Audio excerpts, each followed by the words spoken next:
Halo semuanya, kembali lagi di YouTube Bang Irfan bersama saya Irfan Puyo Utomo. Kalau sebelumnya Toyota Veloz yang tipe Q Hybrid TSS sudah saya review, kali ini adalah Toyota Veloz yang varian Q Hybrid tapi tanpa TSS, yang menjadi calon varian Veloz Hybrid paling laris buat kebanyakan orang Indonesia. Untuk harga pre-booknya di 360 juta rupiah, itu lebih murah 30 juta dibanding yang varian Q Hybrid TSS. Untuk lampu utama, dia menggunakan multi-reflektor LED dengan lampu senja LED yang difungsikan juga sebagai lampu sen LED yang sudah sequential di bawahnya. Di bawah sini ada fog lamp depan halogen dengan list chrome. Dan untuk grill depannya berwarna hitam bermotif huruf Y yang berjejer, lengkap dengan list chrome di atasnya. Dan kamera depan untuk kamera 360 khusus buat varian Q. Di belakang kaca windshield depan, polos ya, tidak ada kamera stereo buat fitur Toyota Safety Sense. Ya nggak perlu lah, karena kebanyakan orang masih belum paham sama fitur tersebut. Untuk velg, dia berukuran 17 inci, 10 spoke two-tone polish. Beda dengan tipe Q Hybrid TSS yang berwarna hitam. Nah, profil bannya sendiri di 205/50 ring 17. Ban itu memakai GT Radio Campiro Ecotec. Dan depan memakai cakram dengan suspensi depan memakai McPherson struts. Kaca spion sewarna bodi dengan lampu sen LED, lengkap dengan welcome light LED dan kamera samping di bawahnya. Di samping sini ada roof rail berwarna silver dan window line chrome. Door handle sewarna bodi model tarik dengan akses marking model sentuh di pintu driver. Beda dengan tipe Q Hybrid TSS yang door handle-nya berwarna hitam. Untuk lem belakang memakai cakram dengan suspensi belakang memakai torsion beam. Sebelum ke belakang, kita bahas dimensinya. Toyota Veloz memiliki panjang 4.475 mm, lebar 1.750 mm, tinggi 1.700 mm, dan wheelbase 2.750 mm, which is hampir setara seperti Hyundai Stargazer, Mitsubishi Expander, dan Suzuki R3. Untuk lampu belakang, dia menggunakan full LED, termasuk untuk lampu rem, lampu sein, dan lampu mundur, serta ada LED light bar yang memanjang dari ujung ke ujung. Ada parking sensor belakang 2 titik, reflektor, dan untuk knalpot berada di sebelah kanan sini yang menghadap ke bawah, serta ada penempatan ban serep full size di bawah mobil sini. Ada kamera mundur, lampu plat nomor halogen, wiper belakang, defogger belakang, high mount stop lamp LED, dan shark fin antena. Serta ini desain belakangnya secara overall. Oke, sekarang kita bahas powertrainnya yang menjadi highlight dari mobil ini.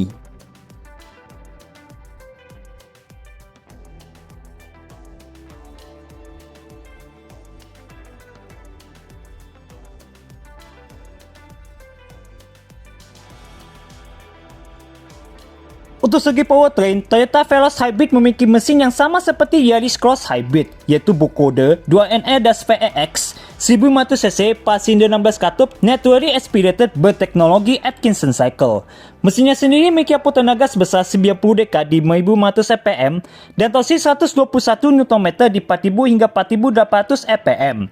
Mesin ini juga dikawinkan dengan motor listrik di depan dan baterai berkapasitas 0,7 kWh dengan output tenaga sebesar 79 dk dan torsi 141 Nm. Jadi total tenaga yang dihasilkan dari mesin dan motor listrik secara bersamaan di 110 dk dan mesin ini dijamin bakal seirit motomatic. Ya, prediksi dari saya sih kurang lebih 20 km per liter. Ada mode ABS di sebelah kiri sini. Untuk mesin tidak dicat warna bodi ya. Ada kabel orange untuk sistem hybridnya di belakang situ. Dan untuk kap mesinnya tidak dicat warna bodi tapi lengkap dengan peredam. Untuk Toyota Veloz Hybrid ini dirakit langsung di Indonesia alias CKD. Mesin dan motor listrik ini disalurkan ke dua roda depan melalui transmisi ECVT. Oke, sekarang kita lihat interiornya. Untuk interior dominan warna hitam dan beige. Buat ban dotin depannya sendiri menggunakan plastik keras di atas dan di bawah. Soft touch kulit di armrest. Dan ada ambient light dan jahitan palsu di tengah door trim. Di bawah ada speaker, tempat botol, dan door pocket. Serta di atas ada electric mirror dengan electric track dan auto folding, power window yang auto hanya di sisi driver, pengunci jendela, door handle chrome, dan ada hand grip untuk menutup pintu dari dalam dengan panel silver. Transmisi otomatis 2 pedal dengan footrest. Di sini ada laci penyimpanan untuk menaruh koin. Stability control, ada EV mode untuk menggerakkan mobil dengan motor listrik saja tanpa menyalakan mesin kalau baterainya mencukupi, dan 4 tombol kosong. Lanjut ke atas, ada phone holder atau cup holder di sisi driver. Kisi yang bisa dibuka tutup. Dan untuk ban dashboard menggunakan plastik keras. Oke, kita masuk ke dalam. Instrumen custom mostly menggunakan full layar berukuran 7 inci dengan individual door warning, sedangkan buat speedometer dan fuel gauge menggunakan digital model kalkulator. Kalau mau melihat isi MID ini secara detail, silakan tonton video review dari Toyota Yaris Cross Hybrid yang linknya sudah saya taruh di pojok kanan atas video ini. Setnya 3 palang yang sudah dilapisi kulit dengan spok grip di 10 dan 2, dan silver di kiri, kanan, dan bawah spok. Untuk airbag hanya ada 2 buat varian Q Hybrid non-TSS, cuma 2 di depan saja. Kalau mau dapat 6 airbag, kalian harus pilih yang varian Q Hybrid TSS.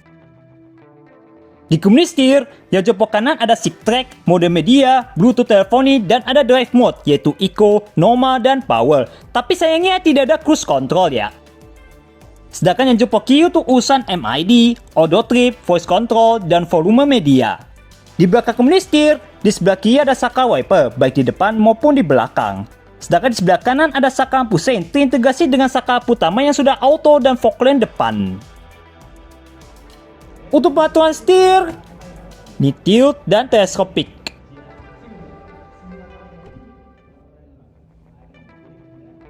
Head unit sudah terintegrasi dengan layar sentuh berukuran 10,1 inci, dukungan Apple CarPlay dan Android Auto secara wireless, dan NFC untuk melihat sisa saldo e-money.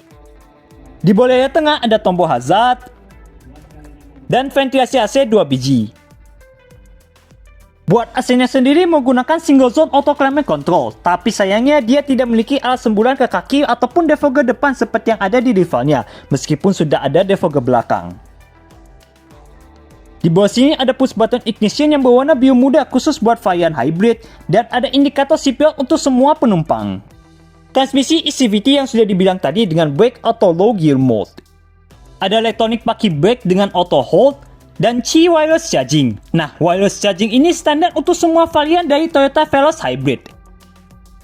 Dan ada ambient light di kiri kanan konsol tengah. Armrest untuk penumpang depan menggunakan bahan soft touch. Yang dibaliknya ada konsol tengah yang cukup oke, lengkap dengan power outlet di dalamnya.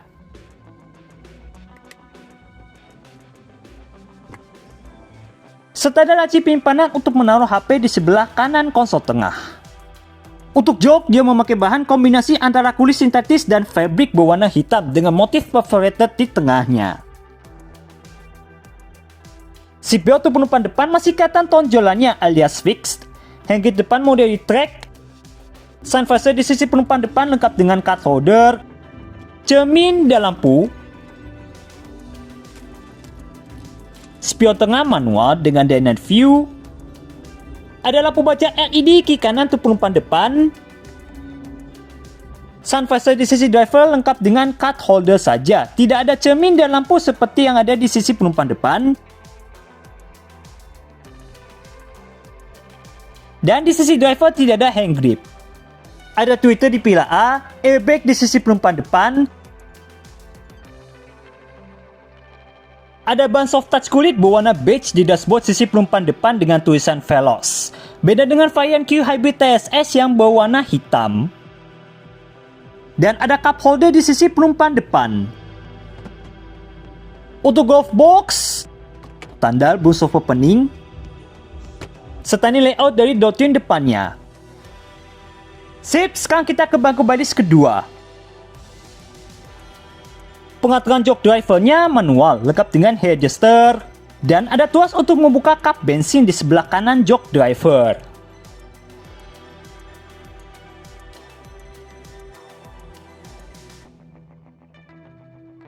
Doti belakangnya senada kayak di pintu depan, termasuk ada bar soft touch kulit di armrest, tapi minus ambient light.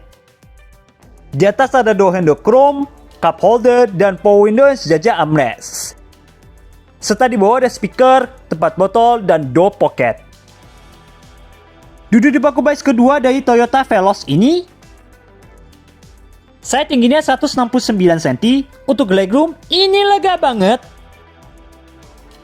Begitu juga untuk headroomnya, mantap. Untuk ruang gerak-gerakin kaki di bawah jok driver cukup leluasa, serta bisa selonjoran ke depan kalau jok drivernya ditinggikan. Meskipun ada tonjolan buat penempatan baterai dari sistem hybrid di bawahnya, tapi masih oke lah ya. Dan paha saya tetepan dengan sangat baik. Untuk jok baris keduanya bisa di sliding. Ini sekarang diposisikan yang paling mundur. Kalau ini diposisikan yang paling maju. Untuk jarak slidingnya sangat jauh dan bahkan paling jauh di kelas LMPV saat ini. Nah, untuk legroomnya masih cukup memadai di belakang posisi nyetir saya kalau jok depannya dimajukan mentok, berkat adanya cekungan. Ada zipper pocket di belakang jok depan sebelah kanan, termasuk di bagian atas sini yang ada dua buat menaruh barang kecil. Begitu juga di belakang jok depan sebelah kiri. Di tengah sini ada cup holder. Dan dua port USB Type A untuk charging. Penggat depan tapi ada tonjolan meskipun tidak terlalu tinggi sih. Serta ini layout dashboardnya dari pandangan belakang. Perbedaan dari Toyota Veloz Q Hybrid non-TSS dengan Q Hybrid TSS adalah warna interior yang memakai dual tone dibanding full black, warna velgnya yang memakai two-tone polish, dan tidak ada fitur ADAS. Selain itu sama persis. Sayangnya tidak ada receipt entertainment buat varian Q Hybrid non-TSS ini seperti yang ada di tipe Q Hybrid TSS, tapi tetap ada AC double blower dengan fan speed hingga 3 level, dan ventilasi AC yang modelnya mirip seperti Toyota Calya, dan lampu kabin belakang LED. Handgate untuk penumpang baris kedua model di track, tapi tidak ada kait. Seatbelt untuk penumpang baris kedua masih kelihatan tonjolannya. Headrest tiga-tiganya disebut untuk penumpang baris kedua, termasuk untuk penumpang tengah, dan juga kedapatan seatbelt 3 titik semua. Untuk penempatan seatbelt 3 titik untuk penumpang tengah baris kedua di atas sini. Ada armrest untuk penumpang baris kedua. Untuk menurunkan armrest, tinggal tarik strap di bawah sini, tapi ini harus menggunakan 2 tangan. Nah, kayak gini, tapi cuma pure armrest saja, tidak ada cup holder. Kalau armrestnya diturunkan, maka ada sensasi seperti ala-ala Captain Seat gitu. Selain itu, ada isofix untuk jok baris kedua kiri kanan, serta memiliki pipatan 40-60, dan ini bisa dilebarkan untuk memaksimalkan kenyamanan. Di sebelah kanan sana diposisikan yang paling rebah, sedangkan di sebelah kiri sini diposisikan yang paling tegak.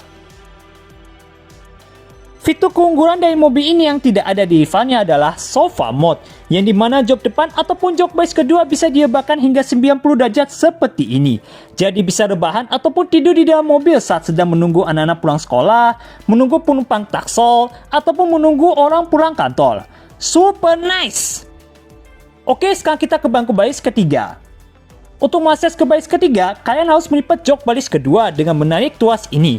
Dan otomatis joknya terputar ke depan dengan metode one touch tumble. Ini versi nampungnya di sebelah kanan. Duduk di bangku baris ketiga dari Toyota Veloz ini, untuk legroomnya tergantung dari jok baris keduanya maju atau mundur dan diposisikan tegak atau rebah. Bisa lega kayak gini atau bisa sempit. Sedangkan untuk headroom hampir pas-pasan buat saya yang tingginya 169 cm kalau joknya direbahkan. Tapi kalau joknya ditegakkan malah cukup memadai. Untuk ruang gerak-geraki kaki di bawah jok baris kedua sangat memadai serta bisa selonjolan kalau jok baris keduanya dimajukan sedikit dan paha saya tetepan dengan cukup baik. Overall, jok baris ketiga dari Toyota Avanza atau Veloz generasi ketiga ini lebih nyaman dan lebih lega dibanding generasi kedua dulu. Akomodasinya di sebelah kanan ada cup holder dan laci penyimpanan, lengkap dengan power outlet. Sedangkan di sebelah kiri sama persis tapi minus power outlet. Tidak ada handgate untuk penumpang baris ketiga, seatbelt untuk penumpang baris ketiga masih kelihatan tonjolannya.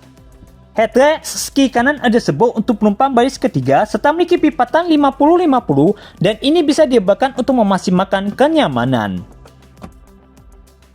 Untuk jok baris ketiganya memakai bahan full fabric, bukan menggunakan kombinasi antara kulit sintetis dan fabric kayak di jok depan dan baris kedua.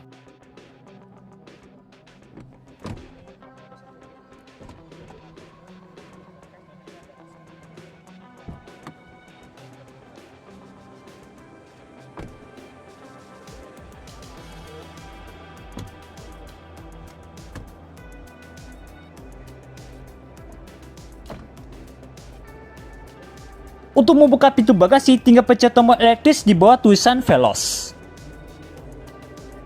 Buat kapasitas bagasi dari Toyota Veloz Hybrid ini terlihat cukup besar kalau semua joknya ditegakkan, dan ini lebih lega dibanding generasi sebelumnya. Kalau mau menambah kapasitas bagasi lagi, kalian bisa melipat jok baris ketiga dan baris kedua. Untuk melipat jok baris ketiga dengan menaik strap di sebelah headrest.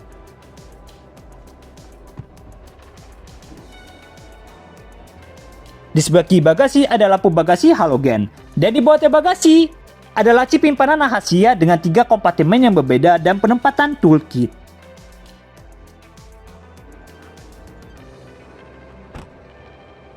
Tangki bensin di sebelah kiri, bensin tanpa timbal saja ya. Pelipatan jok baris kedua di sebelah kiri yang versi 40-nya. Pelipatan jok baris kedua dan ketiganya rata lantai sampai bagasi sana.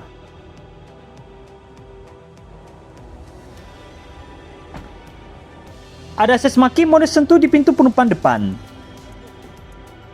Serta ini layout dashboardnya dari sisi penumpang depan.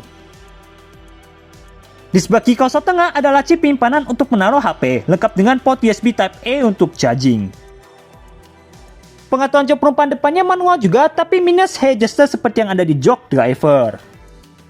Oh iya, ada port USB Type-C di sebelah kiri head unit. Kesimpulannya, kalau mau mencari mobil 7-seater MPV dengan konsumsi BBM yang seirit Motomatic, fitur yang cukup banget buat kebanyakan orang, dan tahan banting alias reliable, tapi dengan harga yang tidak menguras kantong berlebihan, maka Toyota Veloz Hybrid yang varian Q non-TSS ini sangat layak untuk kalian miliki. Oke, sekian dulu reviewnya tentang Toyota Veloz Q Hybrid non-TSS. Mohon maaf kalau misalnya ada kekurangan dan kesalahannya. Jangan lupa di like kalau kalian suka dengan video ini, komen di bawah dan subscribe channel Bang Ivan kalau belum, serta nyalakan notifikasinya, supaya teman-teman bisa tahu kalau ada video review mobil terbaru di channel ini. Terima kasih teman-teman dan sampai jumpa di video saya berikutnya. Bye-bye!